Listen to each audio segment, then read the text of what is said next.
Welcome to X-Files Podcast, a podcast about breakups, broken hearts, and moving on. I'm Janice Formicella, a breakup coach passionate about supporting others to heal from their breakups, overcome loneliness, love being single, and see the end of a relationship as the beginning of a magical new chapter in life. I am here each week to share with you the tools that I have learned through my own painful breakups, through hitting rock bottom more than once, and through working with people all around the world to heal their broken hearts. If you are looking for hope and strength to move on from your breakup and resources to enjoy your new single life, you are in the right place, and I've got your back.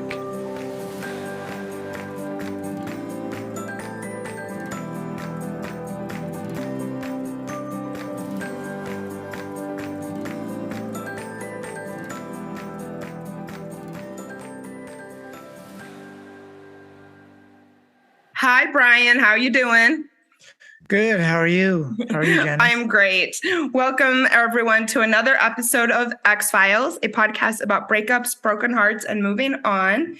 Today is another special episode as I'm welcoming, I believe, the last of my guest co-hosts. I think I'm going to stick with the crew that I've got. And I am happy to be welcoming and introducing or reintroducing, because you have been here before, reintroducing my friend and colleague Brian Dunn to the show. Hello again, Janice. Great to be here. It's great to have you. I really enjoy collaborating with you, and you're definitely one of the most intentional and conscious men who I maybe know. So, I actually have 2 books here on my nightstand that are based on your recommendations. Oh, that's great. Which books? Yep. So I read a few weeks ago, No More Mr. Nice Guy. I really appreciated that book. In fact, maybe we could do that as a topic for an episode. And I just received The Pleasure Gap. Oh, awesome. Mm-hmm. Yeah, I haven't read that one either, but yeah, it's on my to-read list. Oh, okay. Big list over here on my shelf. Well, let me know when you start, and maybe we can, compare notes, and maybe we can come back and talk about that for an episode. Definitely. So you will be a regular co-host. So we won't do this every time, but because this is your first episode, why don't you tell my audience a little bit about you? Yeah, thank you, Janice. I am a dating and relationship coach. I was married a long time, went through divorce, went through my own post-divorce journey, learning how to date for the first time, because when I got married, I was super young, but basically learning how to date and how not to date. I worked with a coach, went through lots of trial and error, and got to the place I am. I love helping people to come through their own post-divorce journey or self-discovery journey, confidence journey, whatever it is, and getting to a place of being able to be confident and know how to date and attract and keep the kinds of relationships that they want, whether that's monogamous, non-monogamous, casual, serious, looking for marriage, whatever that is, keeping those healthy, positive relationships in their life. And sometimes that's even with yourself and just reconnecting to yourself and getting back to that. So happy to be here. And yeah, my website is briancdunn.com. I'm on TikTok, Instagram, et cetera, et cetera. So feel free to reach out and check out my content there. Yes, please, everyone do. You have great content and your website's really cool. Lots of great blog posts. Brian has wonderful tips and advice and insights as far as just enjoying your dating life. And he has a lot to say on enjoying or learning about dating after divorce. And today we're talking about hot dating after divorce. Why were you excited about doing this topic as one of our first episodes? Yes. So a couple of reasons. One is I'm actually working on a dating after divorce coaching program. So trying to push myself to finish that so I can start offering that to people. But another reason, so I've been toying around with maybe doing a podcast and thinking about names, and even for myself in my own coaching business, thinking about names. And so dating after divorce is acronym for, that's dad. And actually I found out, so I had a friend who at a birthday party, I overheard her and another friend. The other friend said, "Is that Hot Dad?" So I found out that her nickname, my friend's nickname for me was Hot Dad. And so that just kind of stuck. I had no idea. But I just thought, like, should I name my podcast Hot Dad and then just have it Hot Dating Ooh, After Divorce or something okay. like that? But I could see that. yeah, I think people sort of dread dating after divorce and like, oh, I have to start all over, and they hear everybody say dating sucks. But I think dating can be really fun and positive if you go in with the right mindset and not give into just kind of the negative mentality that a lot of people have. I think that comes from expectations. Oh, I want to get back into a relationship. I want something better than I had before.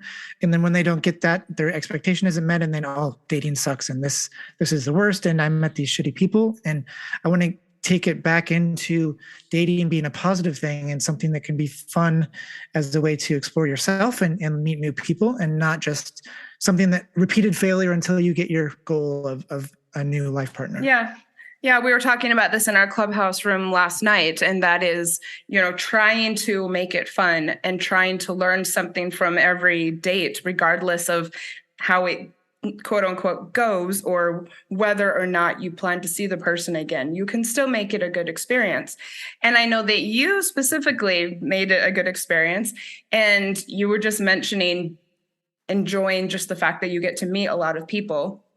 So I would love if you could tell the listeners, I guess maybe how long it took you to get back out there. And then I know that you really went for it once you did get back out there. So tell us your story. I believe that you had 100 dates, which I can't imagine. Yes. So I wasted no time getting back out there.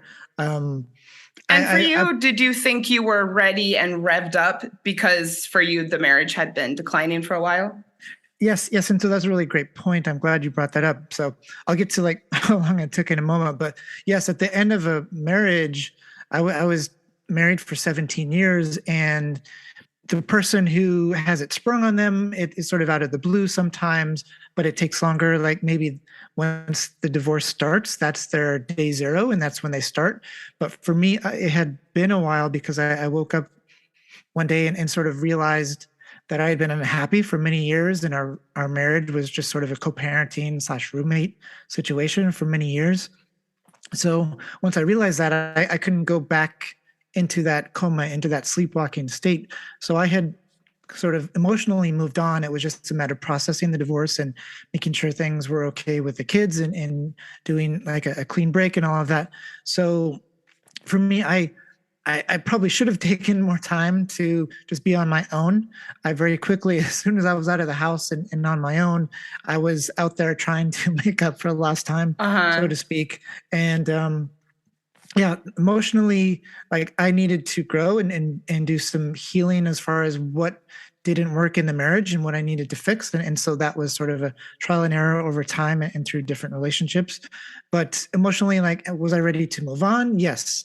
I was mistakenly trying to find a girlfriend, trying to find like a relationship when I did need to get more in touch with myself and what I needed and just get back out there and start dating. So yes, as you mentioned, I went on close to 100 first dates in about the first 15 months out. I did have, it took 2 or 3 months to get to like a second date with anybody.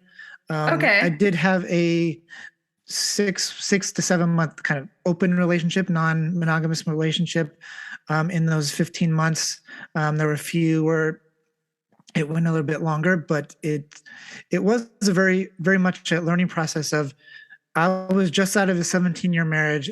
I was kind of presenting and looking for more of a relationship, but a lot of the women I was going out with, they wanted a relationship, but they saw that I wasn't necessarily ready for a relationship, 2, 3 months, 6 months after being married for 17 years.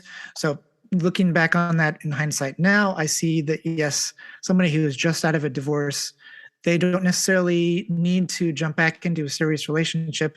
If you are looking for your next life partner, it's okay to give them some space and let them play the field a little bit and get to know what they want and what they like. So I think that's really important part of the process is is taking some time to just date around and people, there's sometimes a negative connotation with playing the field, but if you've been eating pizza for 15, 20 years, and then you're going to settle on the next meal you have and have hamburgers the rest of your life, or do you, go to the Bellagio buffet, so to speak, and sample a lot of things and figure out, what do you like? What kind of people do you like? Do you end up with somebody exactly like your ex or the complete opposite? You have no idea the kinds of people and personalities that are out there, and kind of exploring what it is you want out of a relationship, and the kind of the dynamic. Sometimes it's just getting back to who you are. And what did you enjoy the most about it? We're talking about hot dating after divorce, and how did you go about making it a process? 100 people in just a little over a year. That's a lot. And also you must have been very busy. So I guess what made you want to keep going, and what did you do to make sure that you enjoyed it too? Yeah. Well, I did have some fears. So I was worried that, having been married before and having 2 teenage kids, a lot of the women in the area looking for someone with a clean slate, wanting to start a family. So that I was carrying some of that insecurity with me, of not being worthy, and at the beginning trying to hide that, or not being super forthcoming, or just coming from a place of insecurity and fear about it, rather than owning it and being proud of that, and being able to accept somebody that wasn't a match. But so that's about a date, 1.5-ish dates a week for that first 15 months on average. So how did I do it? It was just fun for me because, like I said, I got married at 20 and I hadn't dated in my 20s. So it was, like I said, making up for lost time. It was like first time ever and getting back to it. Wow. So it was just fun for me to meet new people and make these connections, something I hadn't had the experience of before. So I just saw it as fun. Even, and the dates that went bad, or kind of the weird people you come across, I was able to laugh that off and not take it as, oh my God, dating sucks, people here suck. It was just kind of something I could laugh at or talk about with my friends, whatever. But just having fun and realizing that it's all a growth experience. It's all data collection and experimenting. And when you do meet somebody and things go really well, you feel really good. I was able to eventually not internalize, not personalize the dates that didn't go well. Oh, that's just not a match. It took a little bit of a while to get there, but it was able to not personalize that and not take things so seriously when things don't work out. And I really want to hear about how to find your footing. I also got married young. My marriage didn't last as long as yours. I was coming up on 30 when I got divorced. So a different experience, but I can definitely relate to the excitement about getting out there, the excitement of online dating for the first time, the excitement of the attention that I got. I think part of my story that I still look back on with a lot of, with a big smile on my face, is just, we had so many problems. And I think something that I learned from my marriage that I still take to today is my attitude about money. And my husband and I had very different attitudes about money. And I like to enjoy spending it. I like to plan ahead and then go out, and if I decide that I'm going to spend money on something, I don't really want to sit and talk about the price. I don't like to worry about money. I don't like to complain about things. And he was kind of the opposite, kind of a penny pincher, kind of very stressed about it all the time, even though, we had plenty.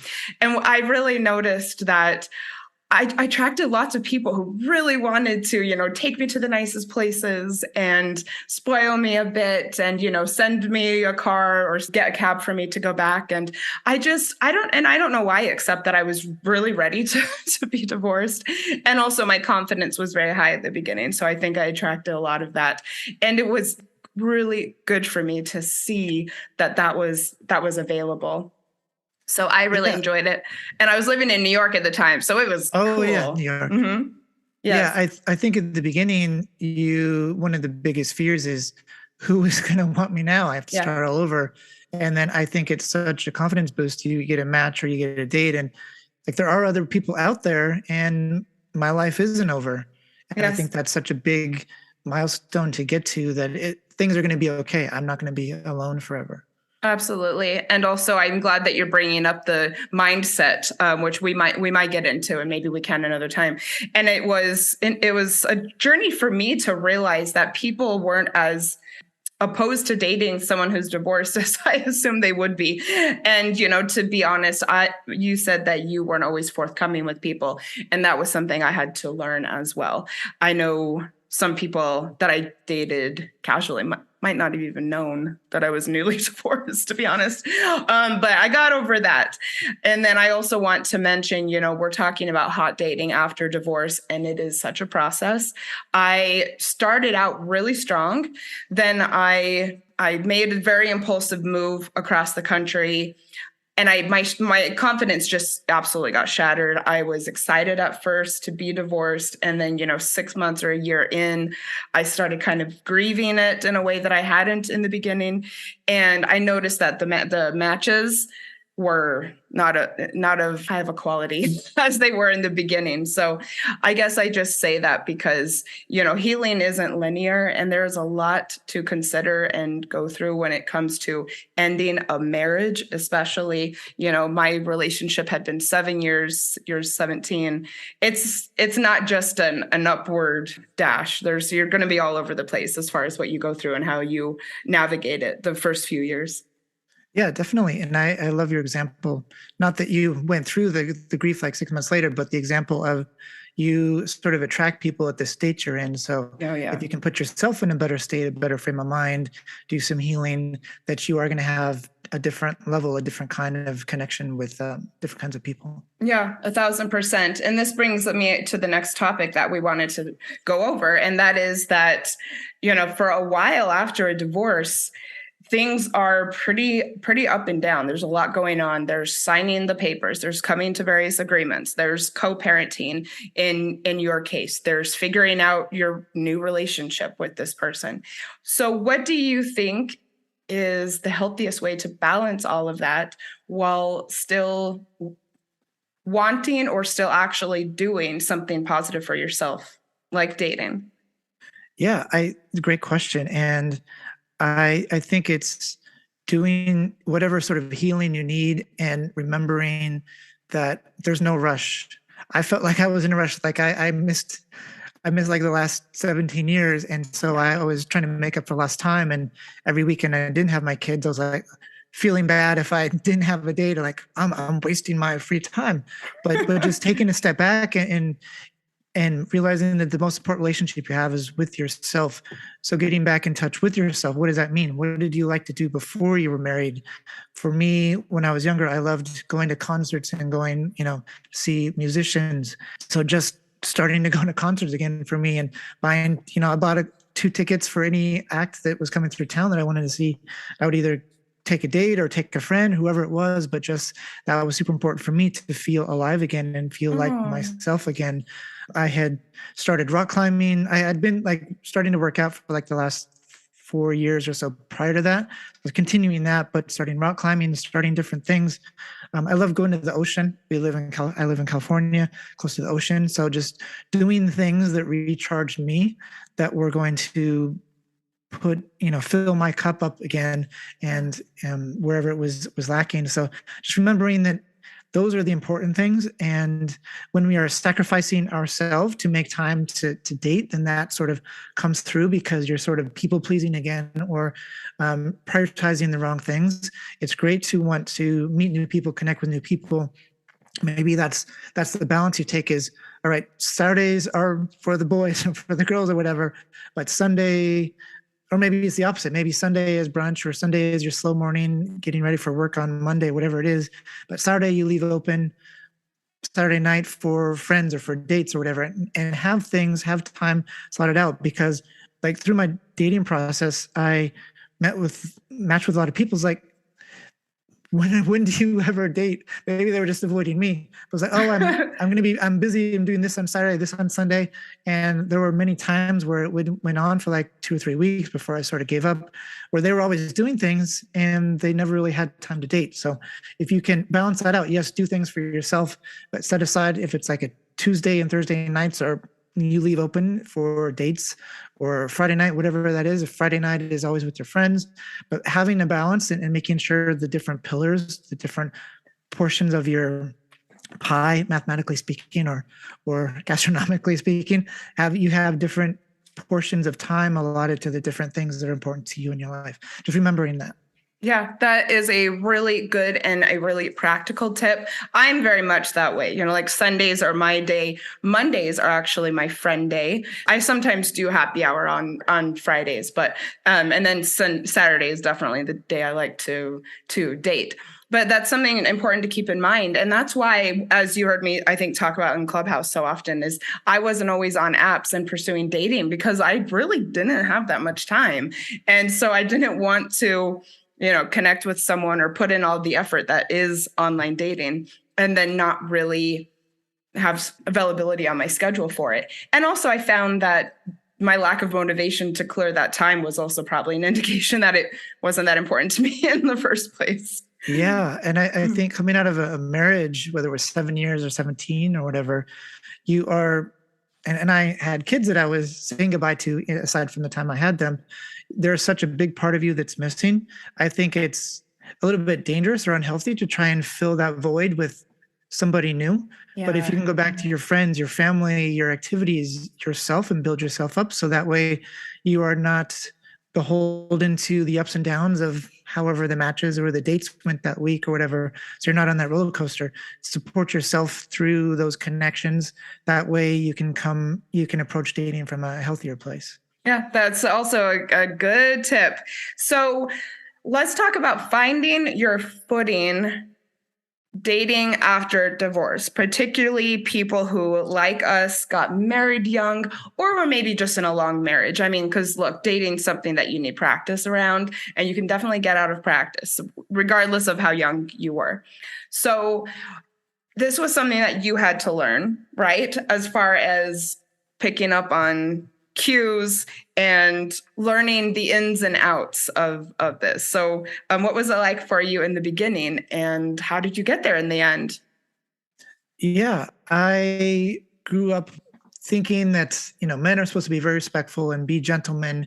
And so that was always my approach, and seeing women whom I like as people and treating them with respect. So I also came from a place where I had some self-esteem, self-worth issues from some things in high school and growing up. So even during my marriage, I would sort of self-deprecatingly joke that I brainwashed my wife into falling for me and this and that. So near the end of my marriage, I realized that I hated having my picture taken, and I was insecure about my gray hair. I started going gray in my late 20s, but just kind of being insecure about things and realizing that those are okay and they're nothing to be insecure about. And actually, it wasn't until late 30s where I was okay having my picture taken and not feeling embarrassed about it, but kind of coming out of that shell. But part of that was also realizing that women liked me.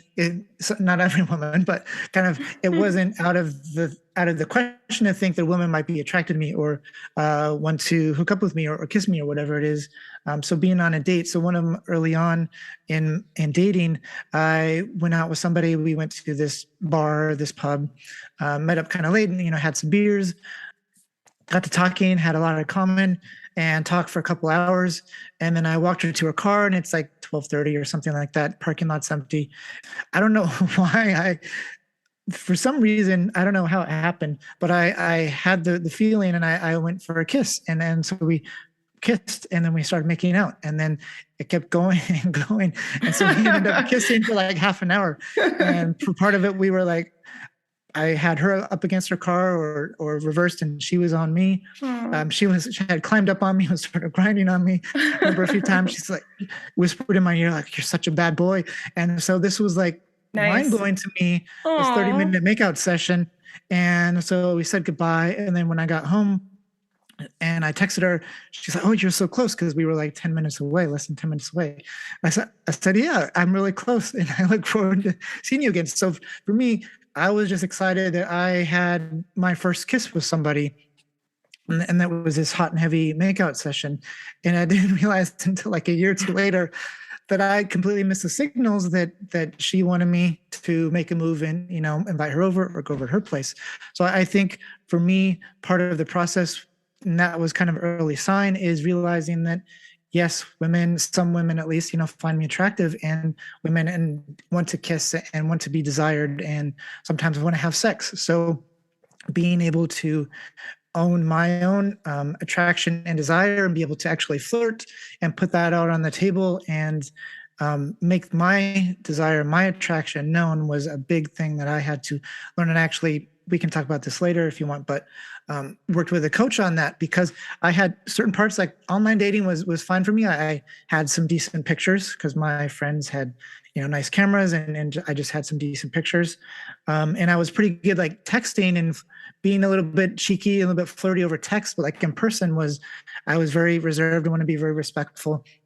So it was hard for me to kind of flirt and create chemistry and connection on dates. So going back and learning that and realizing that I can flirt and I can make my attraction known and I can make a move and I can ask for what I want or whatever it is. But yeah, that first 30-minute makeout session was like, I talked to some friends the next day and I was like, oh my God, that was so amazing. But like I said, I didn't realize until like a few years later that, wait a second, I was so oblivious to that. And I think there are, some people, that's all they look for, is all they want to do is go out on dates and hook up with people. For me, I was looking to make connections, but I didn't realize that there was that in between, or yes, people do enjoy sex, and that's not off the table for me. Oh, I mean, I'm so glad. I mean, it really sounds like you hit the ground running in a big way with this. What's a tip for getting comfortable with the flirty texts? Did you have something that you kind of used as your go-to, or would you just kind of hold your breath and hope for the best and come up with something? Where can people start if they feel a little intimidated by this? Yeah, texting for me, maybe it was like beginner's luck. I didn't really have a plan. I was just being kind of cheeky, flirty, maybe silly. And it was doing it over the text, over the screen, and not seeing them in person, where it made me more comfortable to be able to be a little bit flirty. And it wasn't flirty in like a sexual way, but for example, I messaged somebody and was typing and accidentally put a heart eyes emoji, and then said, oops, I meant a smiley face, and then did ... or did I? And I kind of went with the error. Aww. But just being able to go with the flow and be authentic. And I think kind of putting out scripts or do this, say this, isn't necessarily good, just because if it's not coming from an authentic place for you, and then you're sort of faking it. And then what happens in the other situations? I think whatever you do needs to be from an authentic place of your personality and what you're comfortable with. Because if you're not comfortable sending it, then you're going to either not send it or you're going to apologize for it. And it doesn't fit in with the other parts of your personality that are authentic and natural. I think a tip is learning to stop self-filtering and realizing that it's okay if this conversation ends or fizzles out or whatever, because there are more people out there. So say the thing. Yeah. Say the thing and don't worry, don't overthink it, and just be comfortable with not being so outcome driven. So it's sort of like when you approach somebody and you overthink it, and how do I get a phone number so we can have a date and maybe end up married in 5 years, and they haven't even had eye contact yet. So starting from square one, starting from a hello, or if you meet somebody in person, but starting from that square one and not being so tied to the outcome of this having to work out because my other 3 matches this week, they didn't respond, and now everything's riding on this one person. If you can step back and realize you have time, there's no rush, and just be you, just stop filtering yourself and go for it, I guess. Yeah, I like the tip. Don't be too outcome driven. I also really love that you mentioned your cheekiness with the accidental heart emoji. And I think that it's a good segue into the topic of online dating. And that's because I know we've talked about what you have said in your bio before, which I think is kind of cheeky. So it made me think of that. So let's get into it. You had to learn about the different what you call ecosystems of online dating. So why did you describe it that way? And what are the ecosystems? Yes. So this ties back to the makeup session I talked about, which was I knew like Tinder, back in the day, I guess now still had the reputation of like a hookup app, and I knew a lot of people were hooking up online. For me, I was looking to meet people and go on dates and make connections. So I didn't see the hookup side of Tinder, I guess, because it was sort of off limits or out of bounds for me. I didn't think that was part of what I could do or had access to. So I knew people were talking about what Tinder was for. I never saw it. So I realized that it's sort of goes back to what we talked about, which is you attract kind of where you're at. And if you're looking for one thing, then that's all you'll see. If you're looking for something else, that's what you'll see, what you'll attract. And there were times where I sort of got glimpses over the fence of the other side of it. But I think especially just thinking in a heteronormative sense, that women can be looking for relationships, but also be open to hookups or whatever. But as a man, so much of dating, I think, the heteronormative space is driven by the man. So even if a woman is open to one or the other or both, kind of, if a man is making the first conversation starter and asking for the date and kind of driving the interaction, leading the whatever's going to happen, then so much of it is up to whatever the man. And so from my perspective, I wasn't leading from that. So that's why I didn't see that, or it didn't even occur to me to go that route, or that's not really what I wanted. And I did want to make connections and meet people. I wasn't closed off to sex. I wasn't opposed to it, but that's not what I was leading with. But I do think they're like those two parallel ecosystems. You can have somebody with the same profile, and depending on how you message them, it goes in a completely different direction, and either they're open to it or they're not. But I think maybe part of it also ties back to me wanting to be a gentleman and be respectful and not lead with kind of the crass or the sex angle. And so the sex angle, the sex angle, all the angles. But that's probably why I didn't see that, is because I was leading with like a human connection rather than a physical objectification. But yeah, I do think there are the multiple ecosystem, because I know, as I mentioned, like the man usually leads it. And I know that a lot of men are shitty out there, not all men, but there's a lot of shitty men out there. So a lot of women are turned off from online dating because that's all they see. And so, and that's all of the profiles or the messages they get start with that. And just even looking at the percentage, I think I've seen percentage 62% of online profiles are men, up to 75%. I think a lot of that is due to the fact that the shitty men drive away a lot of women from online dating by putting out the bad vibes and the crass messages and sort of driving them away from it. Yeah, which is really important for women to feel safe in everything they do, especially when they're connecting with a man. Yeah, I've heard from so many women, they tried for a week or two and then they just gave up because of the messages they were getting. Yeah. I mean, you and I have heard some stories recently from a mutual friend of ours that I just find absolutely shocking. I have to say that it's not really my experience, but we won't get into that. Different approaches achieve different results. You brought up, though, I'm glad that you did bring this up, the ecosystem thing, because it's good to get clear on why you are dating. People date for lots of reasons.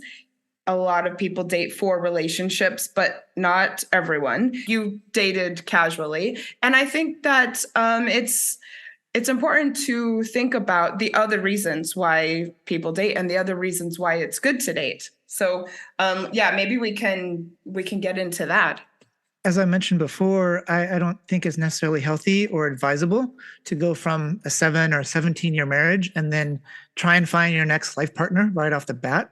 I do think it takes some time to get your sea legs back, so to speak, get in touch with yourself again, see what it is you actually want. Because if you haven't done a lot of self-reflection, it's going through the process of dating new people and realizing, well, you had a very small sample size of your previous spouse or partner or whoever it was, and you need more samples, more data to know this is how I want to feel in a relationship. This is the kind of person I want to be with. This is the kind of treatment I will not put up with.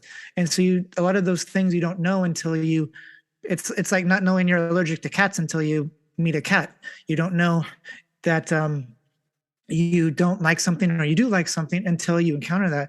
And if your sample size is your ex-spouse and the next person you date, you only have 2 people to go from versus having gone on 5 dates or 10 dates or 100 dates over, a year, 5 years, 10 years. So being able to pull in that data and hone in more on what it is that you actually want and what is better for you. You did a really wonderful job with that, not only dating 100 people, but you had various types of relationships. I love the experience that you had with the somewhat open relationship, and that you still look back with such fondness about that experience. So can you tell us a little bit about that and why it was so important for you to do that after your divorce?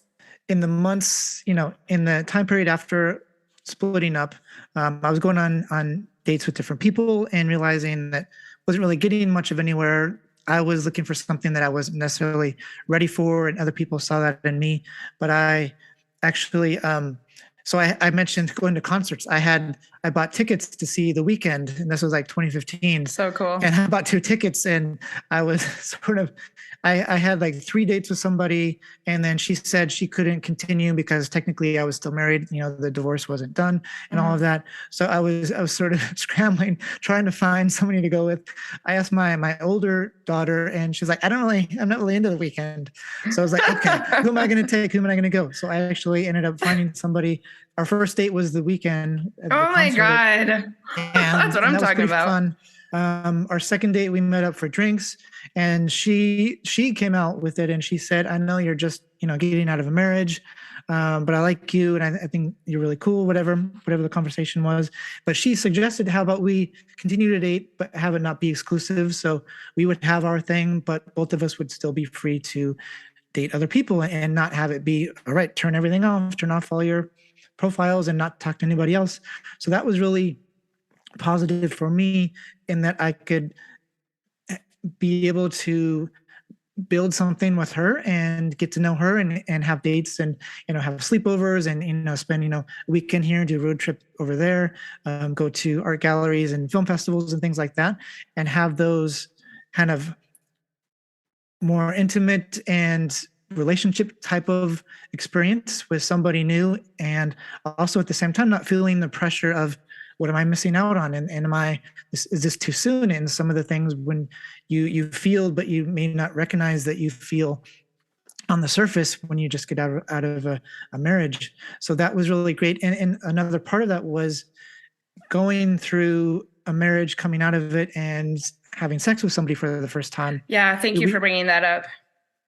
We think of men as like easy and we're always horny and this and that, but men do also go through, whether it's psychological and or physiological, for issues of performance, and that can be getting hard or staying hard or finishing. So I did go through some things with her in that open relationship. It took some time, but you're also going from marriage where you're not using protection usually, and back to using protection, using condom. Yeah. So just the feeling is different. So it gave me time and like a safe space to be able to have somebody that I could trust and who was be gentle and caring with me. And we were able to kind of have a really great relationship for those 6 months.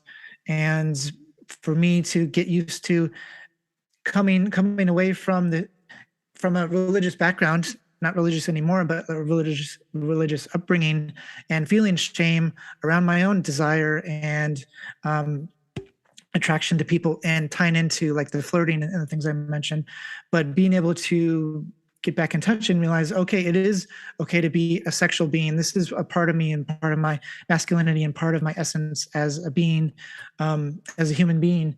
So just becoming able to be more comfortable with that again. And in that context, because I think if I had been sort of one-off hooking up with different people and having troubles, I think that probably would have been a very different experience, and having like this safe space with somebody that I could trust, and she wasn't going to laugh or ghost me or whatever. And I would see her the next day or the next week or whatever it is, and be able to get back to normal again with that. Yeah. So I think what I'm hearing is that it wasn't necessarily going and making sure that you hooked up a bunch, but it was learning to communicate with someone who you had a level of trust with. that really made the biggest difference for you? Yes, that's a great point. That's a great observation. It was about that safety in that relationship, even though we weren't kind of dating to get married. We knew what it was, but there was also just that safety and that comfort and the intimacy of just getting to know each other on a deeper level and seeing each other as fellow human beings going through the same kinds of experiences, and just feeling that safety with her was really fantastic. What are some other things that you've seen either as a coach or content creator that you think people struggle with as far as embracing their sexuality after divorce? Yeah, I think definitely for women, but I think men as well, body issues and just body image, because there is the Victoria's Secret model or the Sports Illustrated swimsuit issue kind of thing. The image that women often feel like they're supposed to live up to, and for men even, it's the athletes and it's the six-pack abs and just us feeling comfortable in our own bodies as well. And it's not really as publicized as much, not talked about as much, but men, a lot of teenage boys now as well, feeling the pressure to be buff and ripped and six-pack. So I think body image and just going from a long relationship into something new, and what are they going to think of my body? Are they going to laugh at me? And for men as well, just the performance issue of sex. I think that is one of the biggest things, is just who's going to like me? Is anybody going to like me, find me attractive anymore? That was one of my underlying things. And for me, just my own limiting beliefs was, even though I was getting all these matches and all these dates, for me, all I saw was I can't get a second date. So I'm unlovable, or there's something wrong with me. So being able to get past that, whatever it is, the story we tell ourselves. So I think it's the self-image and knowing that we are lovable and we are worthy of love, and whatever we look like, just getting back into our own body. Part of that could be exercise, walking, going to the gym, whatever it is. For me, that was it. And also just being in the gym locker room and being more comfortable being naked and showering, in front of other men, whatever it is. It's getting back to being comfortable in your own skin, because so much of the time we feel ashamed of our bodies and don't want to look, or we don't want somebody to see, or turn out the lights so you don't see this thing. Yeah, that makes me sad.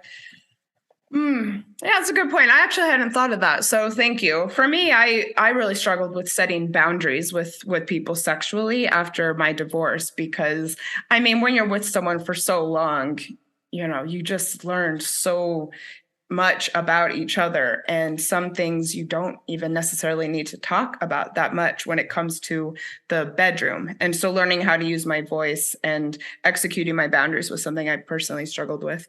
So how would you suggest for people who want to date casually to go about doing it? And then I guess, what was the next part of your story as far as how you got to the point where you are today? I think the first step in that is letting go of the need or the societal expectation of, if you're dating, you should be looking for a long-term relationship and looking to get married, and understanding that it's okay to not want that. It's okay to want that, but take it slow. It's okay to date and meet new people without that intention or that expectation or that goal on your agenda, because there's more to life than just finding a partner and getting married and growing old together. So I think letting go of that, especially after coming out of 17, however long your marriage was, coming out of that it's okay to not jump back into something. It's okay to say, you know what, I just want to meet people right now. I just want to go meet 20 new people over the next 6 months and have fun. And that have fun could be trying new restaurants, going on picnics. That could be doing road trips. That could be sex. That could exploring your sexuality, whatever that is. But allowing yourself to sit outside of the societal expectation of dating is for marriage, and anything aside from that is shameful. Just letting yourself, giving yourself that permission and that grace to have your own timeline and know what it is you want. I think so much of it is we know we want to date for not a relationship, but we have in our mind, oh, this is what we're supposed to be doing, what we should be doing. Yeah. And so that incongruence it makes it hard. And I think that's why a lot of people seem emotionally unavailable, is because they say they want a relationship, but maybe they don't, or maybe they're not ready for it, or they have other things going on.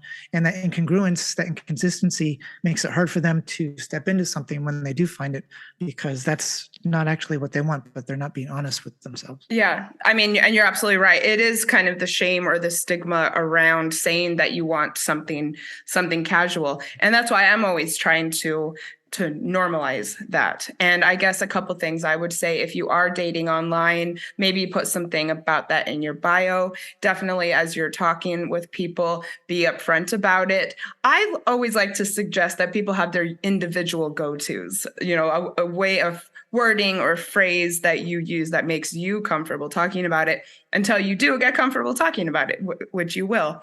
And I also want to say, it's possible, and you also have the right to kind of switch gears with people if you feel that maybe it's feeling really good, but it's, in your heart that you don't want something serious, or, you want to stay true to yourself and what you decided were your reasons for getting out there. You can always, pivot with people.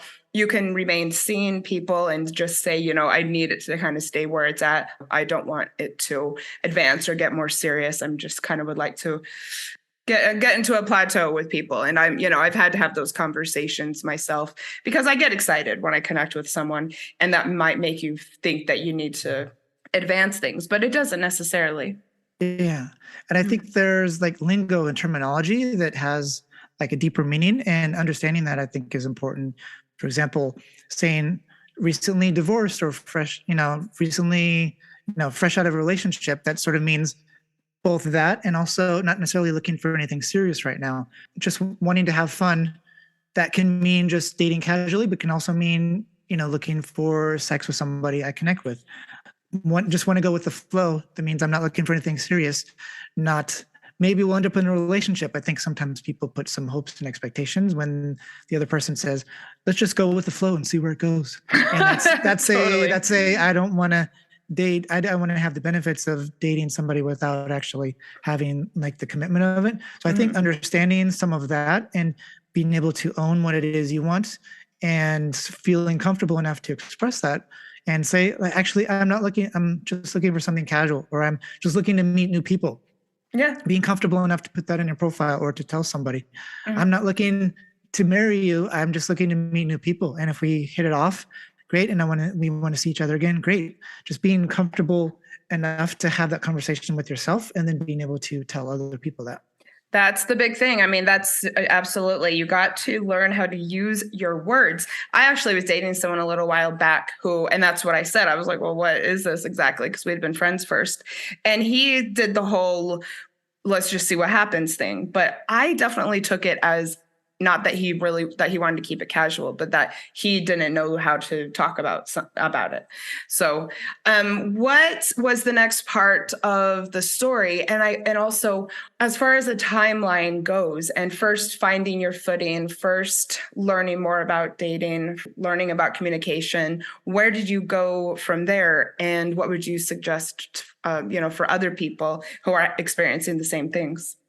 Yeah. So jumping back to the story, I was in that open relationship for about 6 to 7 months. And near the end, I realized that I wanted something more special, with somebody that I might have like a longer term potential with. I realized this as I was getting off of work, and I was driving up to the city, and realizing I really didn't want to go. Like, my body was telling me, like, I don't want to do this. I don't want to go. I know the feeling.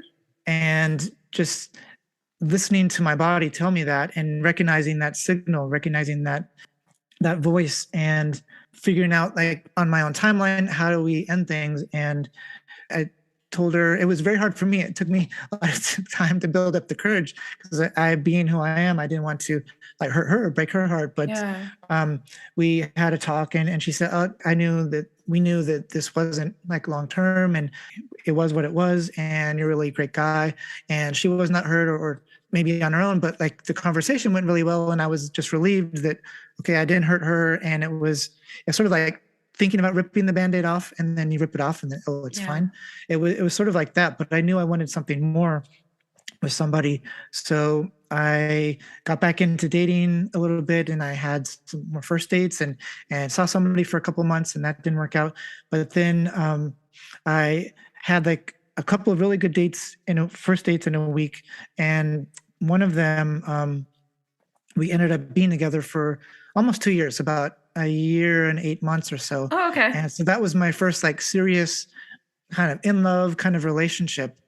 And that started off, she lived about 45 minutes to an hour from me, but that was a relationship really good for me because I got to, in the context of a serious exclusive relationship, learn how I am in relationships and finally do some self-reflection that I hadn't done before about my marriage. But that was when I read the book that you talk about, No More Mr. Nice Guy, being able to know what I want and be able to speak up for my feelings and be less of a people pleaser. A big thing in that book is the unconscious contract that if I make you happy and fulfill your needs, then without me having to tell you, you will make me happy. And that which is not really nice at all. It's very manipulative, which is, that book is so brilliant. I think we got to get back to that as a topic. Yep. So kind of coming through that book and realizing there were things off about the relationship, or for example, this was my issue, but not being able to communicate what I wanted. So for example, we went out to dinner one time. She knew where we were going, had looked up the menu on Yelp beforehand. So when we got there, she was like, oh, let's get this and this. And I sat there kind of like thinking, oh, I want this thing. So our next time we went out, I didn't tell her where I made the reservation, so she couldn't look up ahead of time. And then I realized I should have just said, actually, I want this. How about this? And had that talk rather than giving in, because I was married. I had 2 kids. I was so used to pleasing them, and wherever they want to eat or whatever they want to eat restaurant wise, or whatever they want to order, whatever they want for dessert, whatever you want. That was my normal thing because you're taking care of the family.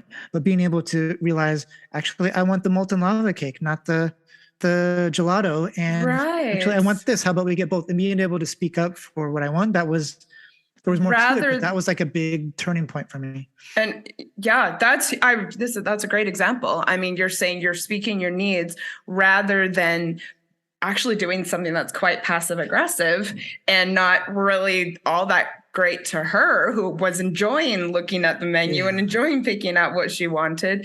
Instead of being upfront, you were kind of doing things behind the scenes so that you felt comfortable and at ease going into it. Yeah. When you go through that creates resentment because you're not able to get your needs met or not able to get what you want. And then because you're not communicating, and it's not fair for them. So it just creates this cycle of just some pain and some hurt there. And that's like one of the starting points where I realized, okay, communication and being able to communicate. It's okay if I say, this is what I want. I'm not going to break your heart by saying I want this kind of pizza, not that kind of pizza. Yeah. So that was like a big turning point there. But this relationship, I realized there were things that were off, and I wasn't super happy about some other things. Part of me was still wondering, did I get to have enough adventure and fun being single? I imagine taking a little bit more effort or whatever, and being single a little bit longer, meeting more people. So I was kind of on the fence and doing some things I wasn't proud of, not fair to her, but we almost broke up about a year in, and then we stuck it out for like another 6 to 8 months. But I realized my heart wasn't in it, and there were other things. So that's when I kind of recreated the wheel. I discovered journaling on my own, even though I don't journal per se, but I went through like this relationship inventory a couple months after we had broken up, because I was at the point kind of going through, did I make the right choice? Should I try and see if she wanted to get back together? Are the problems I was going through, have I gotten to a point where those are no longer problems? Yeah. And I went through kind of a journaling exercise that I made up, kind of asking myself questions about what went well, what didn't go well, what were my her issues, my issues in the relationship, what contributed to that, are the issues gone? And I had, so this is just like a thing that stood out for me. I had a line like, what were the issues? And one of them was something was off, something, like, didn't know what it was. I couldn't articulate it at that time, but there was something off with the relationship. And it wasn't until later on, and I had gone through other relationships, and I had been more confident and open with my own sexuality and being a sexual person, a sexual being, that I realized when I went back and kind of rediscovered that paper or that file, that what was off was like the sex and the sexual chemistry in that relationship wasn't what I desire out of a relationship. So kind of having an aha moment, collecting data, going through relationship to discover what are the ingredients of an ideal kind of relationship.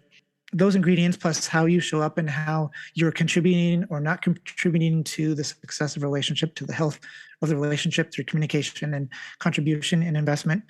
So self-reflection, but also finding out what it is you want out of a relationship. Because if you don't get what you want, you don't speak up for it. If they're not able to be that person, or if they're not aligned with those values or that life, then sticking that out is doing both of you harm, building resentment, and not healthy for either of you, and making both of you unhappy. So being able to let go of that in a healthy way and realize abundance mindset, there is somebody out there who is a better match for you. So a lot of growth and learning through that relationship, and being able to come out of the other end kind of having learned so much and still having a positive view of her and of dating and everything, not being bitter about anything, I think is super important. Interesting. And I think we might as well just say now, as far as learning about what you want, I really enjoyed making my list as far as needs, wants, and desires, though I'd probably say it's more of a needs and wants for me. I think I have the needs, wants, and boundaries are the list that I make and that I review often. And I know exactly what I'm looking for and what my red flags are. And I have promised myself that certain things are deal breakers. And knowing that ahead of time makes it a lot easier to recognize and to walk away, and also to recognize what you do like. So if anyone's looking for a really practical way to go about this, do actually get out a pen and paper or your laptop and make these lists ahead of time, please. I imagine you went through dates and you met people who brought these things up in you and realized they crossed a boundary that I didn't know I had, but that's really unacceptable to me. So that's going on the list. These are the things I will or won't accept now. And that's part of that data collection, that getting out there and finding out what it is you do and don't want. And being, really reflective as well. I really, really, really encourage people to go slow when you're getting to know someone. And that is because once you're in, second, third, fourth date territory, the feelings are starting to really get pretty juicy. And so if you start hanging out multiple times a week because the sex is good, or you miss each other, or it feels good to be around them, you don't actually stop and think about what's happening and think about the little things that maybe you liked or you didn't like. And that can find you in a situation where you're kind of in over your head and ultimately not happy and realizing that you had completely ignored things. So, and I have gone through this very recently, having an experience where, hanging out for multiple even days or seeing each other quite often. And it's just like, shit, this feels so good in the moment. But then once we're having several days apart, just like, yeah, that was kind of weird, or I don't know if I could really see that, long term. And it's very important. Yeah, that space in between. It's like muscles aren't built in the gym. You can go to the gym and work out, but it's when you're resting, and it's in those days in between when the muscles are built. You need that time in between to process and get out of the moment and to think, how am I actually feeling about this? Yeah. I don't think people sometimes underestimate the power of, sexual chemistry and hormones. And those can really cloud our thinking and prevent us from being objective. So part of your story is that you did end up ending things, and you did a little breakup trip. I don't think I knew this part of it. Yeah. So I went to Greece. So after that relationship ended, I went to Greece for my birthday, and I actually ended up accidentally booking with like an Australian tour group. So I was with a bunch of mostly college, like 23, 24-year-old Australian. Oh, right. Yeah, that definitely would be. Lots of drinking, but went on that trip and then had a lot of fun. But when I came back is when I had that epiphany. So I want to get back together with the ex-girlfriend and went through that journaling exercise. And and all of that. So, but yeah, I went on that trip and it was really good. I did have I spotted someone, I talked to her, and then got her to come with us for the rest of the evening as we were doing a tour and doing some bar hopping and stuff. So that was a fun night. That's fantastic. I really encourage people, if you have the means to take one of these breakup holidays, it is really, really, really worth it. Having the change of environment and change of scenery can really help with heartbreak. And I think that it's good to celebrate the beginning of your new life. I went on a cruise following my divorce, a really classy, fancy one. My friend's dad was a manager, and it was so opulent. And it's also where I ended up hooking up for the first time after my divorce. And this was exactly what you would want, for yourself. And that kind of brings up something that I wanted to make sure to touch on is, as I said, when I was in New York and I was really focusing on doing all of these nice things for myself, I was focusing on my self-love, even though I didn't know it at all at the time. And then I did stumble several months later when, I did this impulsive move and started doing things that weren't as healthy for me. And that's because I wasn't valuing myself. I wasn't focusing on my relationship with myself. I was having regrets about the marriage ending, wondering if I did the right thing, really feeling that because of how I was raised, feeling that if I was in a new relationship, that's what would make me feel better. And that's what would make me feel not like a failure for being divorced. And so I prioritized that over my relationship with myself. And it's an important thing to keep in mind after a divorce. Yeah, it's that stigma and that shame and feeling like something's wrong with us or we're a failure. And the only way we're going to be better or be less of a failure is to be in another relationship. And that's the wrong headspace to go about dating with. Completely. So, Brian, before we wrap up or as we make our way there, I was really like to hear about your experience working with a coach and what that was like. And then maybe we can both discuss what it, really looks like to do that, because I'm hoping there's some people out there who will hit us both up for this. Yeah, definitely. I even just from the number of dates I had those first 15 months, I was doing okay in certain aspects of my dating life. I was able to get into relationships, but I realized that some of it was just sort of luck, and or if somebody was really into me and I had the green lights, then things worked out. But I wanted to be able to be more proactive in my dating life, be able to go after more of who I wanted, what I wanted. So that was sort of the area I was missing. I had a decent profile on my apps. I could message, I could flirt over text and things, but flirting in person and creating chemistry and going for the kiss on the first date, usually I didn't do, despite that story. Those kind of were the confidence things where I wanted to round out my ability to date and have success in dating. So I work with a dating coach in New York. And the biggest part of the process for me was rewriting my limiting beliefs that said I was not attractive and I would be a creep if I expressed my desire or my interest or flirted or went for a kiss.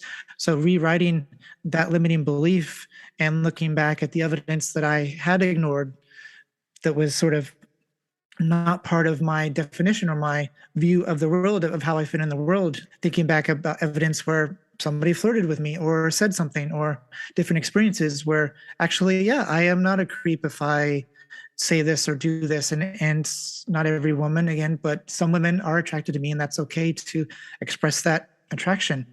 So that was the biggest part. And once I was able to start to look at my own self-worth and what I do, all the great things about me, then learning kind of the skills and how it works on a date, like flirting and the different sorts of things you can do, all of it started to make sense.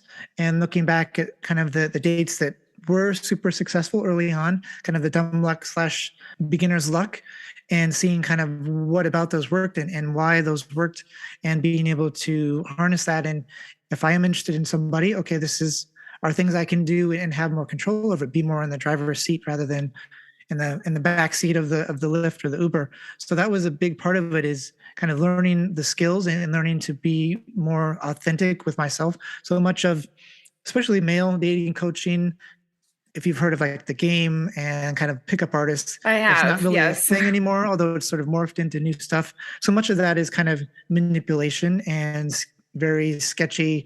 How do you convince or trick somebody, manipulate somebody into doing what you want? What the coach I work with is much more about authentic and who are you? How do you be the most authentic you? Stop self-filtering, stop saying, oh, I shouldn't say that, or I shouldn't do this. Stop trying to be somebody you're not, and instead lead from who you are authentically, and you will attract the people you attract, and the people who aren't for you, who aren't a match, that's fine. So that was a big turning point for me, and in being able to kind of combine kind of the text flirting and kind of some of those things I was already able to do and do pretty well with doing it in person and just being more confident in myself and being kind of a more authentic, but also more confident and flirtatious on dates, things like that. So that was huge for me to be able to go through that process and just see the results, not only in like dating, but other parts of my life.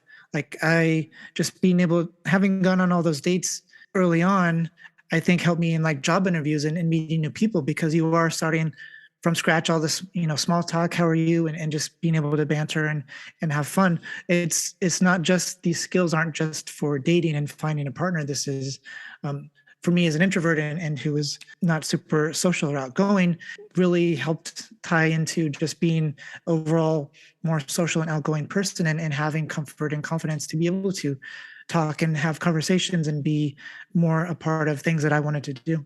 Yeah, I mean, a big part of my coaching with people is when they say that they are ready to start dating again, we actually work a lot on how comfortable they are going out and still doing things on their own because of the confidence factor. The more confident you are on your own, the more people will be attracted to you.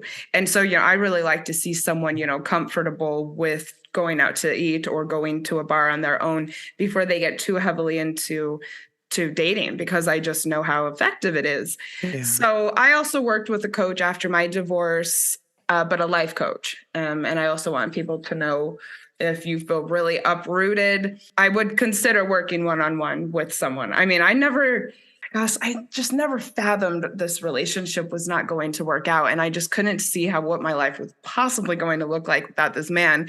As happy as I was that he was out of the apartment, I just drew a blank. I did not know where to start. So that really helped me. And now I'm helping people. So what is dating coaching and how do you work with clients? And I do want to touch on something you said, and it goes back to the coaching I went through, is so much of good actual coaching starts with the self. And so somebody who's sort of uncomfortable going out and being out in public, that's not an issue of learning how to be out in public. That's learning to be okay with yourself, I think. So much of it does start with yourself.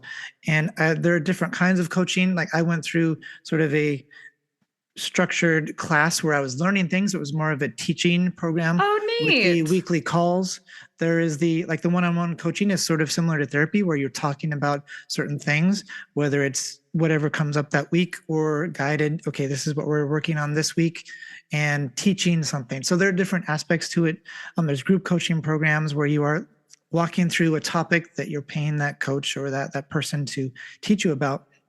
Yeah, coaching is similar to therapy. Therapy will get you kind of from below baseline back to a functional level in whatever aspect you're working on. Coaching is future facing, so being able to function out in whatever part of, whether it's business, career, finance, fitness, dating, relationships, communication. So being able to function. Sometimes you need both in order to get up to that baseline, but also be able to have the tactics and the skills, the tools to kind of move into the future. And for me as a coach, I do work one-on-one with people, and a lot of times it is a presenting issue, but getting back into what is it deep down that's preventing or causing this. So peeling back some of the layers of the onion. People have different sorts of things that they're stuck on, but back into is starting with the individual and where are you stuck? Because somebody could be single for a year, 5 years, 10 years. Sometimes it's not necessarily the people you're meeting. It's okay, what is keeping you stuck? Which part of the process are you stuck at? And a lot of times it's the story we tell ourselves, or some sort of internal blockage that we have to get past in order to be able to get to the next the next part of it. So I think that's super important, is to do the self-reflection. And sometimes that takes a coach, therapist, it does. but a coach to walk us through that step and have that external view, that outside perspective, to help us see that from a different angle. And wait, it is that story, or that relationship I had with my parents, or my attachment style, whatever it is. Once you understand that and can work around that, course correct when that does happen, then that gets you, all of a sudden, you're into the next 2-3 stages of whatever you're doing. Yep. I also work with people to uncover why they are stuck after their breakup, and it's different for everyone. And then lots of action planning to, as you said, start feeling better, feeling more functional, feeling hopeful again. And then once we get to the dating stage, it is, what do you want your life to look like? And then we go out and get it. Yes. And you mentioned earlier, you, after like the first 6 months were great, and then you were going through some grief, and then the people you're meeting are completely different kind of people. And so I think that just goes to show that once you, like, if you are in a good heart space, head space, you will have a different kind of success and a different kind of people, a group of people that you're meeting, versus going at it from a hurt or a in grief or a kind of held back place. Yes.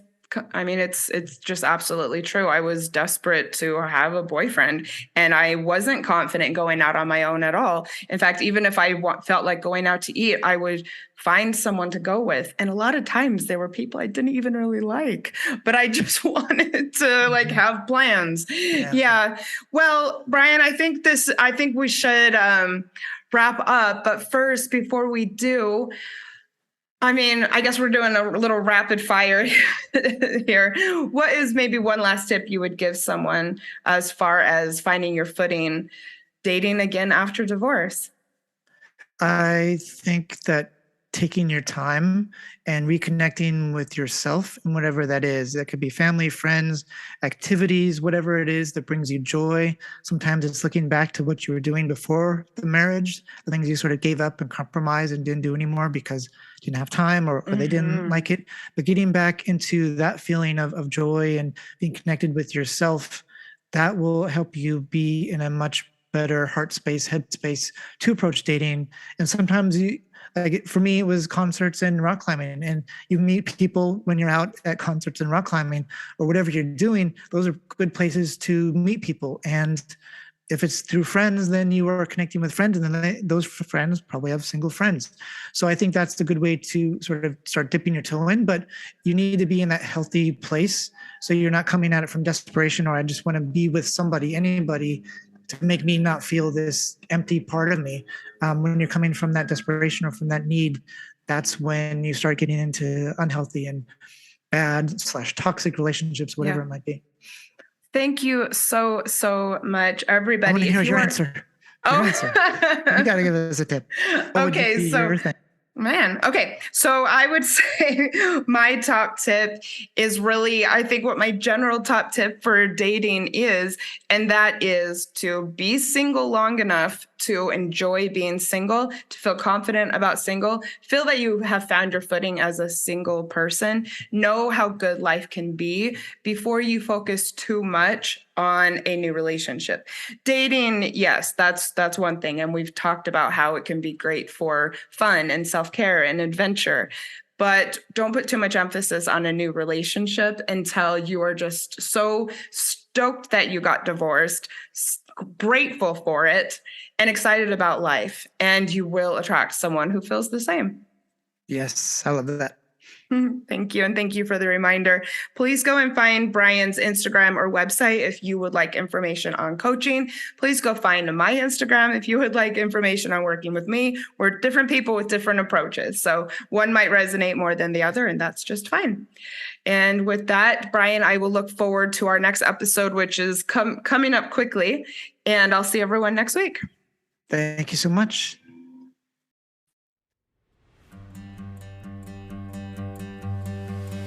Thank you for listening to X-Files Podcast. I sincerely hope that you found today's episode inspirational or useful.